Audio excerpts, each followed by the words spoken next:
Hey, what's up? I'm Leonard, and this is Filmmaker Survival. I've done some videos about day rates and about doing crew gear. If you haven't seen those videos, you'll want to check them out. In this video, I'm going to talk about how I negotiate for a higher day rate. I've mentioned this in other videos, but I'll say it again. Day rates are always negotiable, even on union jobs. You can always negotiate for more.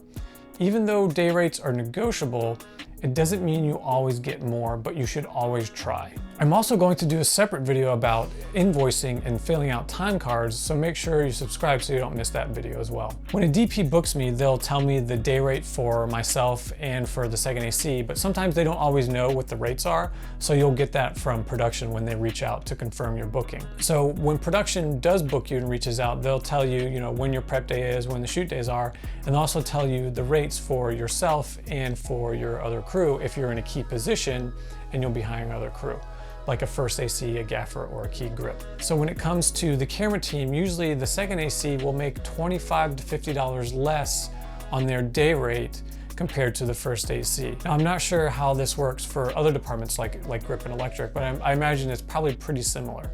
So just kind of keep that in mind when you're negotiating as well. If you do work in one of these other departments, please let me know in the comments below what the rate differences are in the different positions in your department. When it comes to negotiating, you will always negotiate with production. If it's not the producer directly, it may be someone like the UPM or someone else in the production office. When you aren't negotiating with the producer directly, the person you're talking to may not be able to confirm a higher rate right away because they're gonna have to get approval from the producer because they're the only ones that can approve changes in the budget. So before we begin, always do your negotiations over email. In a court of law, they help protect you if a shady producer tries to screw you over after the job is done. If it's a non-union job, you will have to take them to the labor board to get your money, which is essentially you're taking them to court to get them to pay you. Of many of the stories that I've heard from friends that have actually had to do this, like almost all the time the crew member will get the money and the court will force producers to pay them. So if it's a union job, that's where the union steps in and they will fight for you. And if producers are trying to not pay you what they're supposed to, the union reps will contact production and get it all sorted out for you. That way you don't have to deal with the courts or anything like that. You just sit back and let the union deal with it. So make sure you never negotiate rates or money over the phone or in person. If you do, make sure you get it in an email before you start your job. Always leave a paper trail. Okay, so now let's get into the numbers. After you've gotten the initial email from production asking if you're available and the details of the job you're about to do and the rates, this is when you want to begin your negotiation.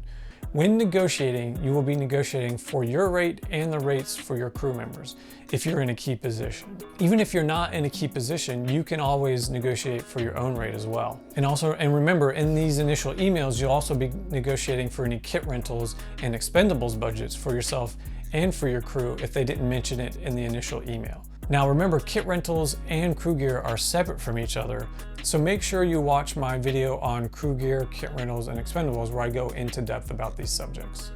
For this example, let's say the rate that they are quoting you is $650 for 10 for the first AC and $600 for 10 for the second AC. In my first email reply to production, I will ask if we can do a higher rate, something like $800 for 10 for first AC and $750 for 10 for the second AC. With all negotiations, you want to start high, and sometimes you get lucky and they will give you the high number right away, but many times they will say they can't go higher than the $650 or the $600 rate that's in this example. So when they won't budge on the higher rate the first time, I will then lower my ask about like $25 to $50 per day for each position. So then instead of doing the $800 and $750, I'll go $750 to $700. They may agree to those rates, or they may come back saying that the best they can do is $700 and $650. Even getting a little bit more can be a big difference. When you're working multiple days and most likely getting overtime, you can make hundreds of dollars more than the original quoted rate. Of course, there will be times when producers just won't budge, and they may even throw out that they can hire someone else if you aren't interested in that rate. Unless the job really isn't worth it to you, depending on the rate or what the job is, then you just have to suck it up and take the original rate. Now, one thing to remember is that you will still get some extra cash from your kit rental and crew gear if you have them. Negotiating can be a little stressful. If you're like me, I hate asking people for money, but in this business and all of capitalism, you have to look out for yourself and your fellow crew.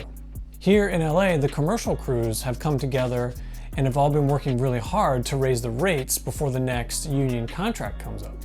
It has worked really well, and we've managed to get considerably higher rates over the last year. Many of us key crew positions like the gaffer, key grip, and first AC will reach out to each other, and if we're working on the same job, make sure that we're all asking for the same rates. We're able to do this because we work together all the time a lot, and we'll text each other when starting a job. This works well because it puts pressure on production from all sides, and we're all on the same page when we're negotiating. I hope now, after watching this, you're a little bit more confident when you're negotiating for higher day rates, and never be afraid to ask for more money. Thanks for watching. Hit that subscribe button for me, and I'll see you in the next one. Going off walkie.